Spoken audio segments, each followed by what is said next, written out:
First of all, this is a summary of Joshua Judges Ruth, all the readings. If you want to see more, just click on the links at the end of this video, or if you want to listen to this entire thing just straight through, go to Spotify or Apple Music.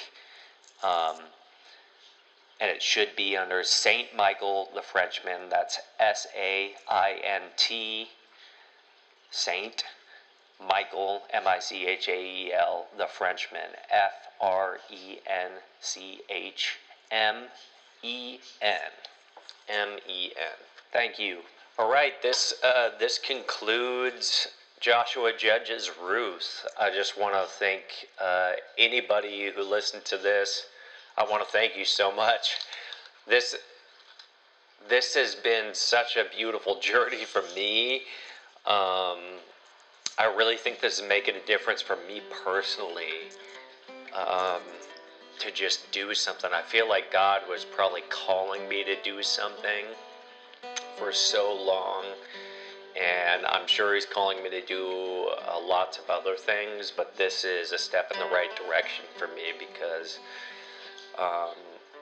God's just called me to be creative, I think, in ways like this. I think He's called everybody to be creative, but in something like this I've just spent so many days over the past few years just tossing and turning, and I could get really deep into that, but I don't feel like I need to right now. And anyway, who would have thought I'd start some YouTube channel, and I'd start my Spotify back up by reading Joshua Judges and Ruth out loud. If you saw this on YouTube, the thumbnail should read Women in Judges, but really this is more just like a summary. It's like a review of what we just read. And it could have just as much read God loves the underdogs. That would be another thing. But I wanted to make the most attention-getting thumbnail I could, so Women in Judges seemed right. And it really did strike me how much God put the spotlight on women throughout the book of Judges. It's funny to me because Judges is known so much for being this book of blood and gore, and it really is. It's full of all sorts of crazy stories, but also paradoxically there's so much props being given to women, and I think that's especially cool because in ancient times, and we know this is even true in modern times, but in ancient times especially, like, women were regarded as less than, or popularly conceived to be less than, or even men's property or whatever. We know that that's not true, and even in Judges in these ancient times, it's blatantly clear that women are much more than that as we read these stories. And let me just rapid fire a few things right off the bat. So, like, we got Deborah. Deborah is openly called the prophet in the book of Judges. That's chapter 4, verse 4. Then Jael kills Caesarea, and often Deborah is given credit for that, I want to say, by lots of Bible teachers and pastors.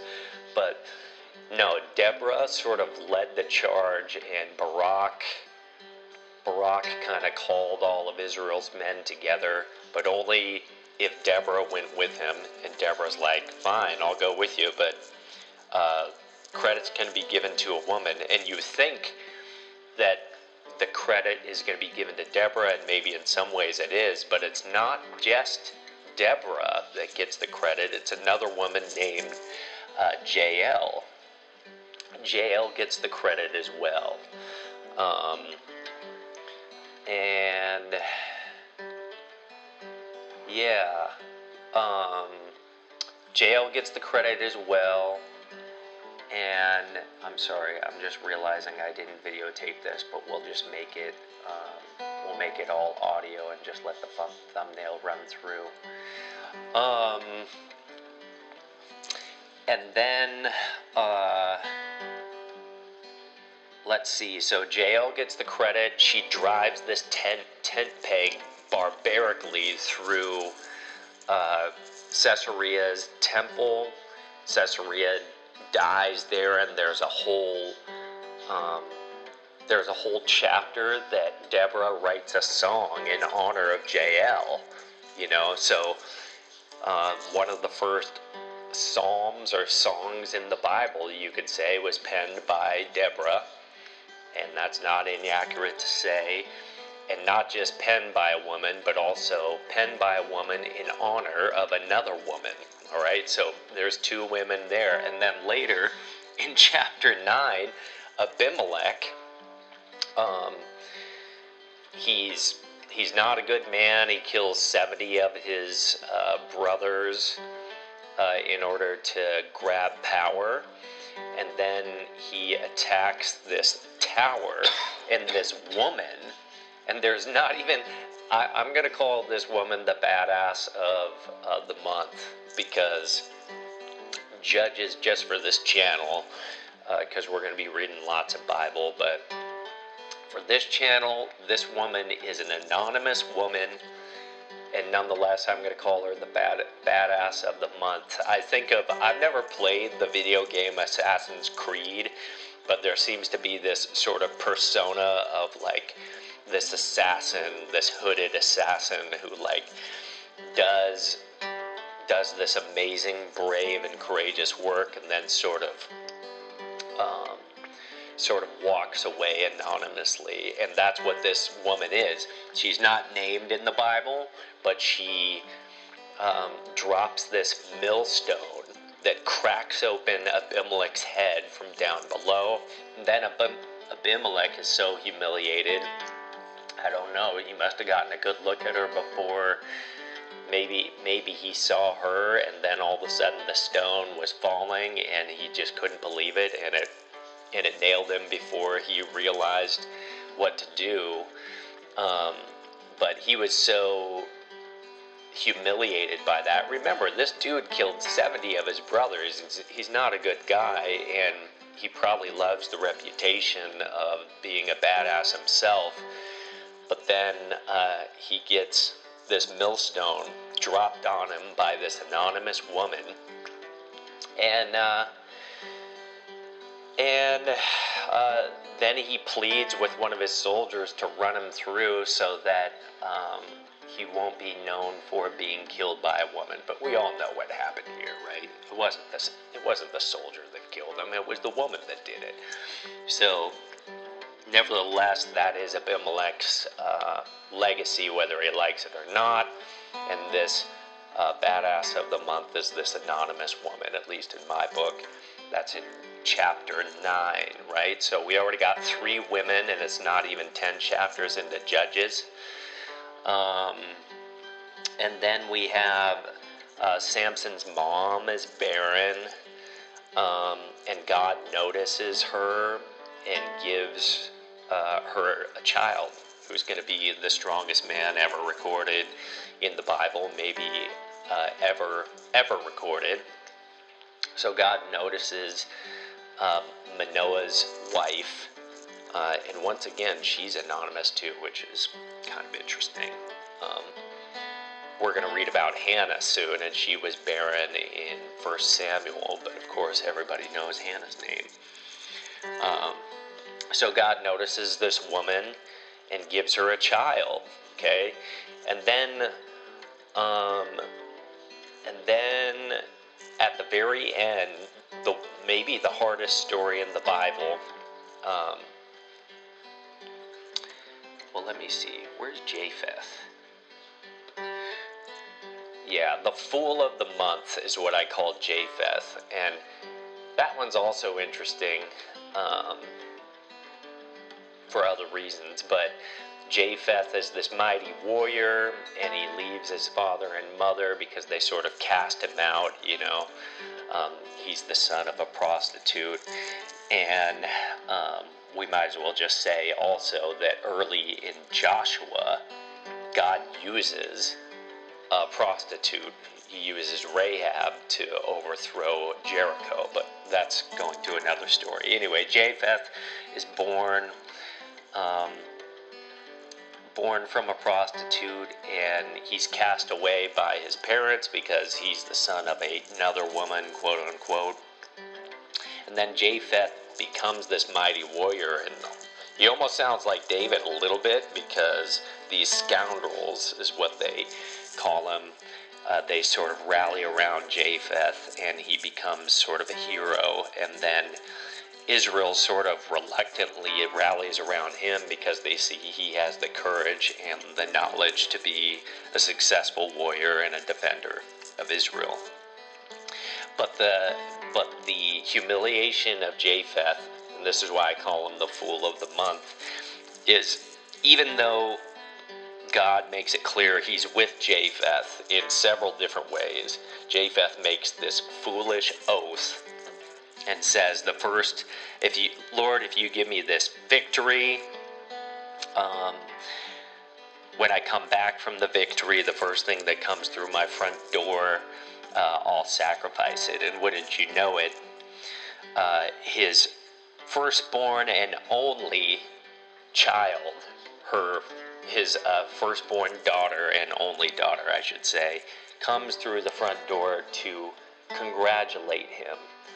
And of course, this is hugely distressing to him because he's made this oath to God that if God is on his side and gives him the victory, he'll sacrifice this, and he realizes he has to sacrifice his daughter. And I just think that's a stupid oath for obvious reasons. I don't really care what other pastors and what other people are going to say. I'm not a pastor. I'm not a theologian. I'm not here to get theologians' points and construct some elaborate explanation as to why this is okay, him sacrificing his daughter. But his daughter understands ancient oaths so much that she even encourages his or her father to follow through with his oath. And as the story goes, Japheth actually sacrifices her. It's one of the most disgusting stories in the Bible, in my opinion, and I think it was just a stupid oath. If oaths were taken that seriously, you shouldn't have done it, dummy, first of all. And second of all, even if you did do it, I don't know. I just don't think you should have done it, even if you did give the oath. But I think it sort of runs along the same lines that Jesus says, don't swear by anything on heaven or on earth, but let your yes be yes and your no be no. And I think that's not even quite the same thing, because it wasn't a yes or no situation. It was more Japheth doubting God's blessing in his life. And so he felt compelled, it seems, he felt like he needed God's approval. He needed to make a deal with God in order for God to be with him. And I don't see anywhere in the text where God's like, yeah, you need to make a deal with me, Japheth, here, because I may not be with you. Like, I don't see any evidence of that here in the Bible. And to me, it's clear that God even validates Japheth in that same chapter. So I think Japheth should have just believed God was with him. And it also sort of, I think other passages agree with this. So like if you look in Exodus, where God is talking to Moses in the burning bush, God gets kind of upset with Moses needing so much validation there does come a point, it was okay for Moses to question a little bit, but there does come a point where God's like, you need to just believe I'm with you, Moses. You need to just believe that.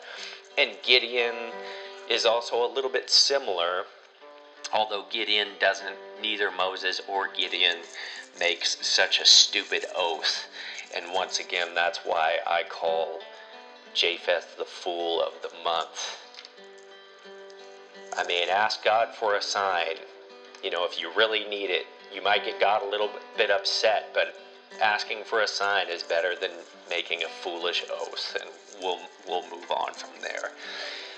Another thing about women that I think is particularly validating of how the God of the Bible sees women, or even just how God sees, how the Bible sees women, how Israel saw women. There's this whole horrible story at the end of Judges, right, where this Levite has this concubine, and they go to a town that they don't know, and it's a horrible story. She ends up getting raped throughout the night. The guy was far from chivalrous, just basically offering his concubine to these strangers so that they wouldn't harm him and his host, basically. And the woman is basically murdered, or she's, at the very least, she dies from being abused throughout the night. And then, of course, you could say that her life was devalued, and you would be right. She was totally devalued, and she should have never had to go through that. The men should have been courageous, and all that is true. But kind of a peculiar thing happens afterwards, of course, and Israel gets... you can just listen to the video and the reading to go into the rest of the details. It hurts me too much to even mention these details, but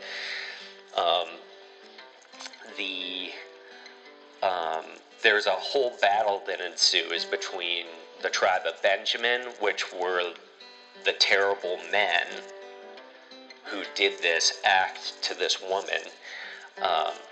Were in the tribe of Benjamin, and the rest of Israel basically taking revenge on the tribe of Benjamin for doing such a terrible thing. And here I did the math. I didn't do the exact math, but from what I can see, somewhere between 80,000 and 100,000 men died to avenge this one woman's life. And whether that's even a healthy relationship with justice or with the relationship between the genders is a totally different question that we don't have time for. But what you can't, at the very least, what we can't argue is whether this woman's life was valued, because that's just crazy. I mean, think about that. Easily over 80,000 men died to avenge this one woman's life. So just to blaze through this really fast, we have Deborah, who's a prophet, who writes one of the first Psalms in the Bible, in the book of Judges. We have Jael, who has the courage, just on her own devices, to drive a tent peg through Caesarea's head. We have this Assassin's Creed woman who drops this millstone. This anonymous woman drops this millstone on Abimelech's head, and Abimelech is humiliated, but it doesn't matter. A woman kills him. And then Samson's mom is remembered and given a child, and then this one woman is avenged by over 80,000 men dying to avenge her life. Not to mention Rahab, a prostitute, being the downfall of Jericho, and Japheth's mom basically being redeemed, at least in part, because Japheth becomes a mixed character, right? But he does become a successful defender of Israel. And that's just the book of Judges. And I guess Joshua. And then we go into the book of Ruth. And of course, Ruth and Naomi are also redeemed. So it's just pretty striking how much God uses women in all three of these books. And I just think it's worth taking away, and there's lots of things you can take away from these books. These are just a few. Another thing that I noticed that I learned, and it was sort of the brainwave, that's what I'm going to call it, the brainwave of the month, is that Samson actually had 2 Philistine wives. The first wife that he had was actually killed in a vicious fire that was started by Philistines to get revenge on Samson. And so Samson basically had this terrible heartbreak where the Philistines burned his first Philistine wife in a fire, and it's almost like a Mel Gibson movie where, like, the woman dies, you know, or a family member dies. Mel Gibson is so well known for those movies of, like, revenge, you know. And this is like a real life situation where that's just like that, where Samson was furious and, of course, heartbroken, I have to imagine, with his first wife dying, and then he falls in love with Delilah, or into lust, however you want to see it. And Delilah is actually his second Philistine wife. Like, I don't know why. Maybe I'm alone in this, but I just always thought that Delilah was Samson's one and only, and it's not true. She was actually his second wife. So anyway, I think another thing that you could take away from these 3 books, and that you can take this away from lots of books in the Bible, but what we just went over is that God shows up and loves using the underdogs of the world to sort of give himself glory, to show that, like, it doesn't matter how small you are, if your faith is in God, God can use you. God chooses the small things to shame the large. He uses the foolish things, right, to shame the wise. And here God uses a whole list of women for his glory. God also uses Ehud, which is another story at the beginning of Judges. Ehud's a left-handed man, and he plunges this sword into the fat belly of the king. Right? You can also listen to that video. It's just so interesting how God loves using foolish things. Japheth's another one, the son of a prostitute he uses, or uses Manoah and Manoah's wife, you know, who was a barren woman, to be Samson's parents, right? There's another one, or Naomi and Ruth, you know. They, in ancient culture, those two wouldn't have a chance normally, but God uses them, and not only uses them, but puts them in the line of David, and eventually in the line of Jesus himself. Like, that's amazing. And then another, I think this is the last thing I'll say, to kind of review these three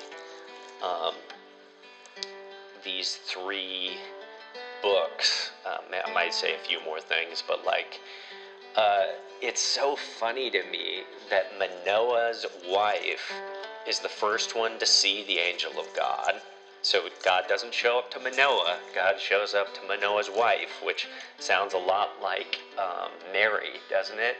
Or it sounds a lot like Elizabeth in the in the New Testament. God shows up to Manoah's wife, and then this also just shows that the God of the Old Testament's not as cruel and cold as we like to imagine him being. He shows up to Manoah's wife a second time, and Manoah is not there. And you would think that the angel of God would be like, hey, listen, it's Manoah's fault that he's not around. I'm a busy guy. I'm the angel of God and everything. I don't have time to just wait around. But instead, Manoah's wife says, oh, I'm so sorry. My husband isn't here and he really needs to see you. He needs to know that you're with us. Would you mind just waiting here for a second and I'll go get Manoah? And the angel says, sure, I'll just wait. Like, talk about messing with our concept of God or the angel of God, right? Like, the angel's like, sure, I'll just chill here in the waiting room. Like, I mean, usually we're thinking that we have to wait on God, and lots of times we probably do, but like, how crazy is it that God's waiting on Manoah in that situation? Yeah, just amazing. And once again, he just works with underdogs. So we have Jericho in Joshua. God basically overthrows Jericho with trumpets. And then again with trumpets and Gideon's battle. God just wants to make it clear throughout these books that he's continuing his legacy with Israel, that Israel will have victory not because of their own strength, but because of their faith in God, just as old as the parting of the Red Sea. God will continue to do things that are unlikely, but are just the ways that will give him most glory, and will give, in lots of ways, will give Israel the most glory, right? Like, how many nations can brag that they won just because they blew some trumpets? Like, might feel more glorious to win them with swords, and in lots of battles they do win with swords, but the most glorious moments are these moments where God uses an unorthodox way of victory and his presence and his blessings. So I think that's about all I have. It was really fun reading all three of these books, and I believe we will start 1 Samuel soon, and I really appreciate you guys traveling with me. Thanks again.